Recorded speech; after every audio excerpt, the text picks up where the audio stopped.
saya masukkan sekalian, tetapi kita tidak interpretasikan pada kesempatan kali ini. Hari ini kita fokus ke basic dasar.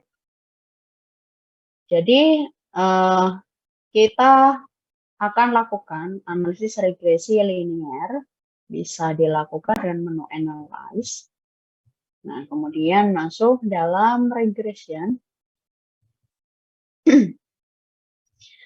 Setelah itu masuk pada linear. Nah, tadi adalah kasusnya ingin melihat apakah umur berpengaruh dengan denyut nadi. Artinya variabel dependennya adalah denyut nadi. Kemudian umur sebagai variabel independen. Nah, untuk menentukan independen dan dependen, jangan lupa secara teorinya bagaimana. Yang mempengaruhi yang mana, yang dipengaruhi yang mana, itu harus dimengerti.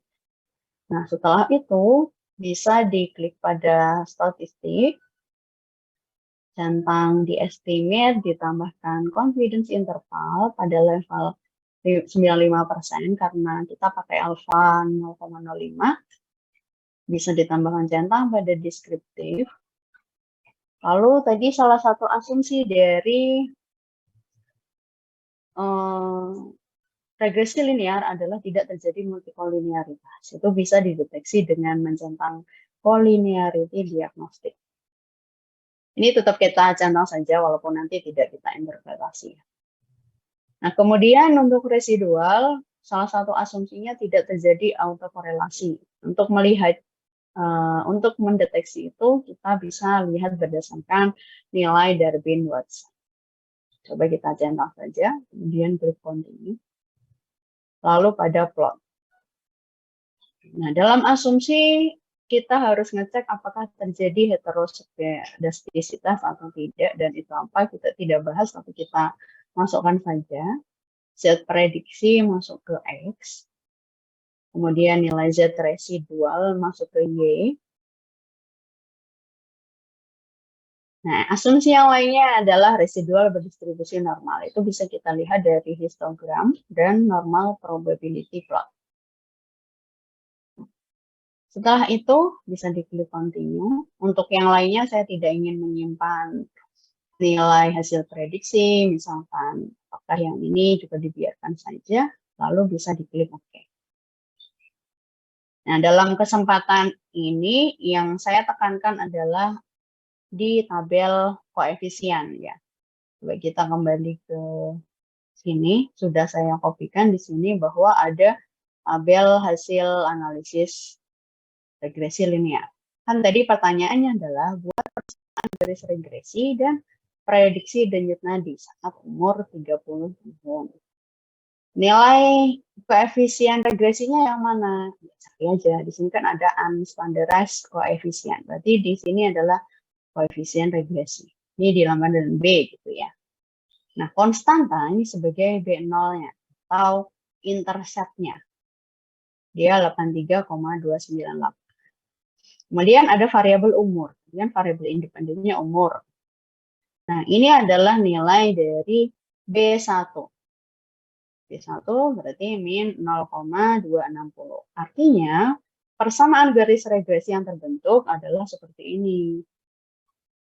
Y sama dengan 83,298 min 0,260 kali umur. Kan X1-nya tadi umur.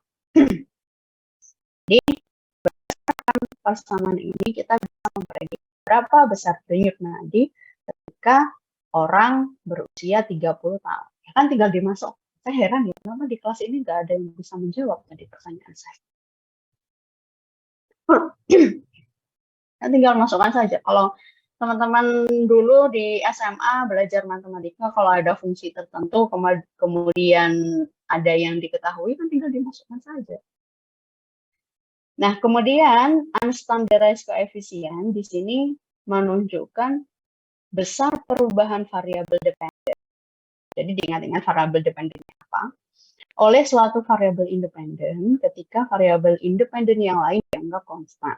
Nah, kebetulan dalam hal ini kita adalah regresi linear sederhana. Artinya kan hanya ada satu variabel independen, yaitu variabel umur. Nah, maka nilai yang ada dalam unstandardized coefficient itu bisa kita simpulkan bahwa setiap penambahan umur 1 tahun, ya, setiap penambahan umur 1 unit, kan tadi pada saat di awal ada ketika X berubah sebesar 1 unit, kan dalam hal ini X-nya adalah umur. Maka dari itu kita bisa menyampaikan bahwa setiap penambahan umur 1 tahun maka terjadi penurunan denyut nadi sebesar 0,260 kali per menit, ya, karena satuannya mengikuti. Kira-kira kenapa di sini kalau penambahan umur terjadi penurunan? Kenapa kira-kira?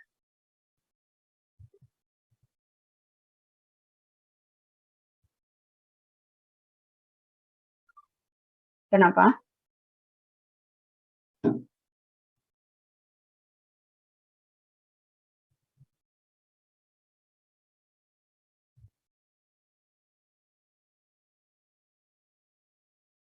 Udah dipanggil, Mbak?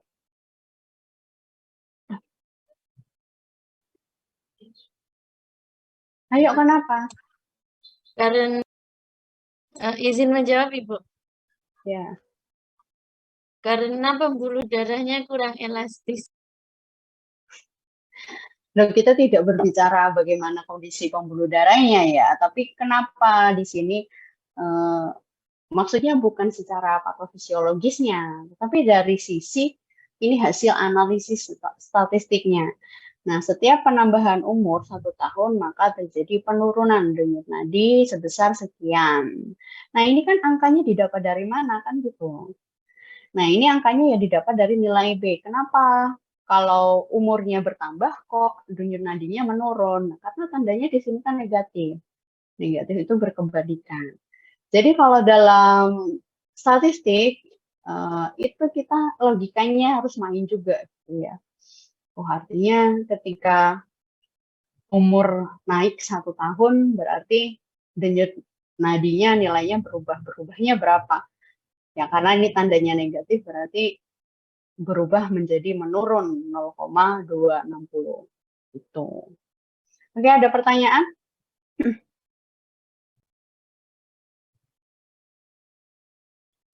Karena saya harus ada kegiatan lainnya.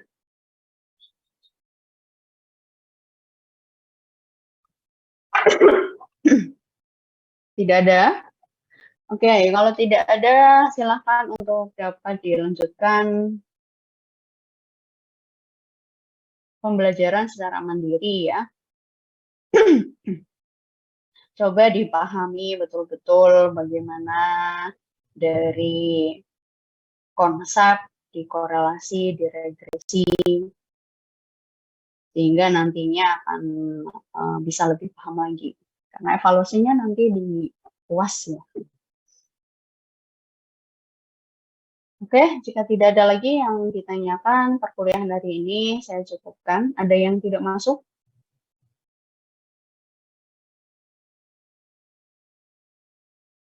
Nggak ada? Masuk semua. Masuk semua. Oh ya, oke. Baik, saya akhiri perkuliahan. Terima kasih atas perhatiannya.